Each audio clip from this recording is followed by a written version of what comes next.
Voz da Campanha, um podcast da agência Lusa.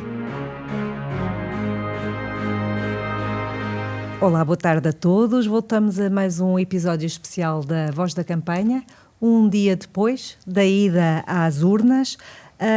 Ontem houve muitas surpresas e o que é que se pode esperar ainda mais de surpreendente? Os 3 partidos mais votados amanhã vão a Belém conversar com o Presidente da República, portanto, agora é esperar ou já podemos começar a comentar? Começamos pela Luísa Meireles, diretora da agência Lusa. O que é que nós podemos esperar? Agora eu acho que nós entramos em terra incógnita, digamos assim, porque é a primeira vez que nós temos um terceiro partido que ascende, digamos assim, à estrutura partidária que existia dentro do país desde 25 de Abril, não é?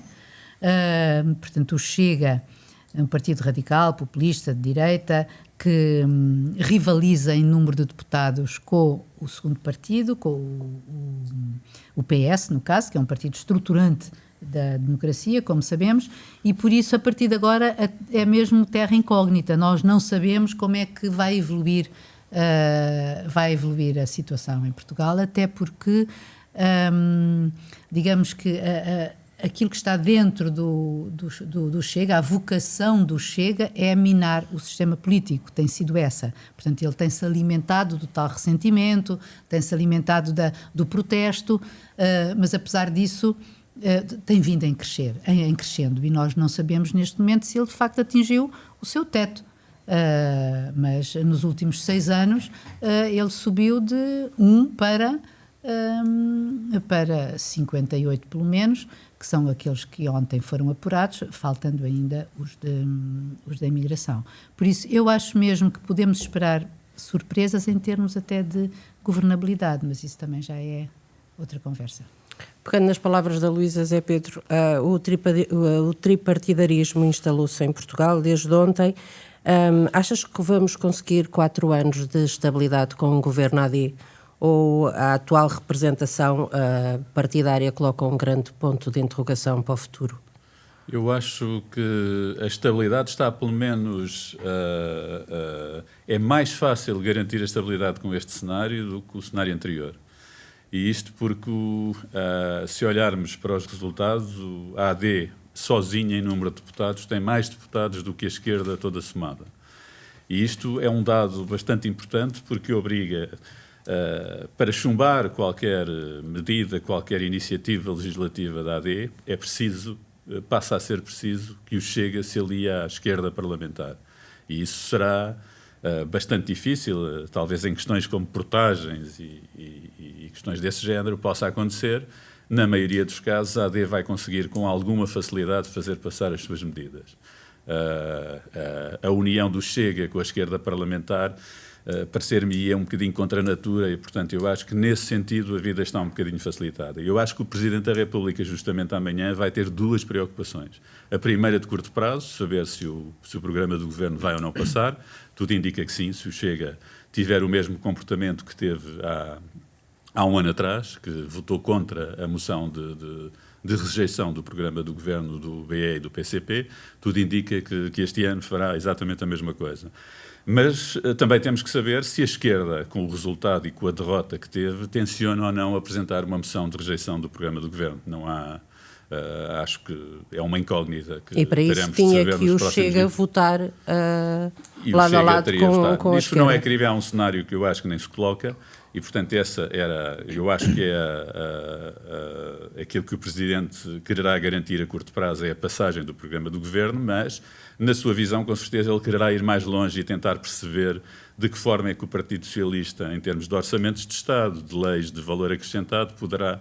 De que forma é que as pessoas, é que os partidos se irão comportar dali para a frente. E aí já é um bocadinho diferente, porque não sabendo qual é a liderança do Partido Socialista, vai depender do próximo líder a maior ou menor facilidade com que se aprovam, por exemplo, orçamentos de Estado. Não? Achas que a esquerda ontem saiu destas eleições antecipadas ferida de morte, no fundo, pelo menos a médio prazo? Falaste da alteração no PS, portanto, na liderança do PS. Ferido de morte, não. Eu julgo que os ciclos políticos, já nem vou falar de uma teoria hegeliana das coisas, as coisas funcionam por círculos, mas por ciclos, e neste caso temos um ciclo muito favorável à direita. É provável que no futuro as coisas voltem a mudar, não é? Há uma derrota estrondosa também da esquerda parlamentar em 1991, com a segunda maioria do professor Cavaco Silva, e depois viu-se que o PS conseguiu a primeira maioria absoluta da história já com José Sócrates e repetiu-a com António Costa. Portanto, eu acho que a vida é feita de ciclos e, neste caso, ou como diria o Hermano José, como aos interruptores, umas vezes para cima, outras vezes para baixo. Neste caso, a esquerda está completamente para baixo. Outro facto que saiu de ontem à noite é 10 partidos novamente no Parlamento. Os mesmos. Não, Não existe é? uma Porque mais que é o JPP da Madeira, ou assim, seja, Juntos pelo Povo. Claro, ou seja, até que ponto é que os eleitores já conseguem dizer eu sou representada por este partido?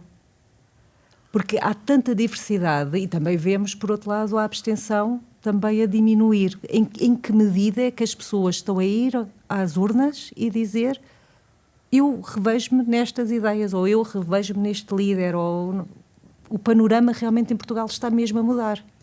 Sim, mas isso, quanto mais partidos existem, menos abstenção existe, em princípio, porque existe mais possibilidade das pessoas fazerem as suas escolhas, não é? Quando existem poucos partidos, as pessoas podem ser mais vocacionadas para a abstenção, digamos assim, por não se verem representadas em nenhum deles. Mas eu gostaria de retomar esta ideia que foi lançada pelo Zé Pedro, porque eu acho que nestes tempos mais próximos vai haver a dinâmica política em Portugal vai depender muito também do que vai existir e do que vai ocorrer dentro dos próprios partidos, dentro do próprio partido. Em primeiro lugar, em relação ao PSD, à AD, não é? Que se presume que, pelo que ontem deixou entender Luís Montenegro em relação ao não é não, se continua o não é não. Ele não foi explícito, mas pareceu-me que implicitamente era isso que estava a querer dizer, embora as dinâmicas internas dentro do PSD também podem não ir nesse sentido. Ou seja, nós hoje já ouvimos vozes dizendo que é preciso normalizar o Chega, é preciso introduzir não se pode ignorar o Chega e que isto é um problema real dentro do PSD e que o Luís Montenegro tem que ter em conta isso.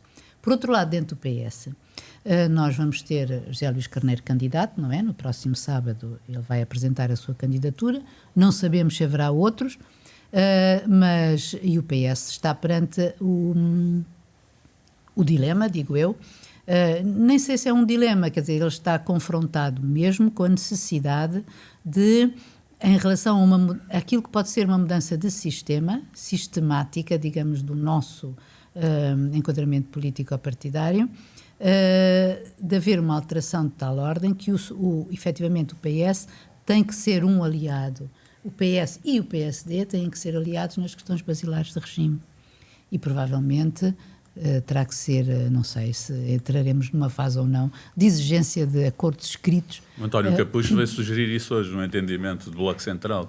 Exato, porque nós não podemos ignorar um facto, é que os 2/3 que podem mudar a Constituição foram conseguidos pela direita, com o Chega. E, portanto, tanto o Chega como a Iniciativa Liberal têm propostas radicais em relação à mudança da nossa Constituição. E não estou a falar do preâmbulo em que se fala do socialismo, que é apenas uma relíquia. Estou a falar de questões centrais do funcionamento do nosso regime político. E acho que aí ainda vamos tentar, só aí é que vamos começar a perceber, porque para já o que vai acontecer à esquerda é que, e dentro do PS, presumo eu, quer dizer, vão ter que lamber as feridas, não é? E tentar perceber o que é que aconteceu e como é que, enfim, podem dar a volta, porque efetivamente há uma coisa que não se pode esquecer, foi uma derrocada brutal, só o PS perdeu 400 mil votos, não é? O BF ficou reduzido a um deputado, a uma deputada, por isso ninguém pode... isso não pode ser ignorado, tem que ser ponderado e refletido. Mas isso também dá Deixa-me só dizer uma coisa, que eu acho que o PS também tem uma responsabilidade acrescida quanto a isso, em processos de tipo de revisão constitucional. Para manter o não é preciso que o PS, de alguma forma, admita dialogar com o PSD e não feche completamente a porta, pelo menos ao diálogo. Mas é isso que quer já Luís Carneiro, por exemplo. Exatamente. Sempre foi essa a plataforma defendida. Mas por isso eu acho importante que mesmo os candidatos do PS aparecessem o quanto antes, para que se possa perceber melhor qual é a governabilidade, ou de que forma é que se pode garantir a governabilidade ou não para 4 anos. Eu gostava só de dizer uma coisa que ontem me tocou, quando no final da noite eleitoral, que foi... que é pouco habitual, mas que foi a crispação que continua a existir nas duas principais candidaturas, no PS e no PSD. Não é normal, numa noite eleitoral, continuar a haver troca de acusações e críticas, e isso começou com a própria reação do líder do PS, que abriu... Mas na campanha também viu-se que foi muito pessoalizada. Foi uma continuação da campanha. Normalmente estas coisas... acabam no momento em que os votos são contados, dá-se os parabéns e segue-se em frente. A oposição fica para mais tarde. Neste caso concreto, não. O Pedro Nuno Santos abriu a intervenção a falar na credibilidade do Primeiro-Ministro, e o Primeiro-Ministro depois retribuiu-lhe com a dizer nós querem que eu seja Primeiro-Ministro para 4 anos e tudo.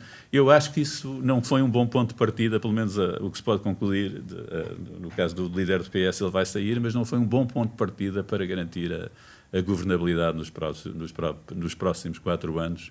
Acho que alguma humildade democrática iria mais nesse sentido. Recomendável. Obrigada a ambos, Luísa Meireles e José Pedro Santos. Amanhã o podcast de Voz da Campanha volta, desta vez com histórias da campanha por parte dos nossos jornalistas e fotógrafos.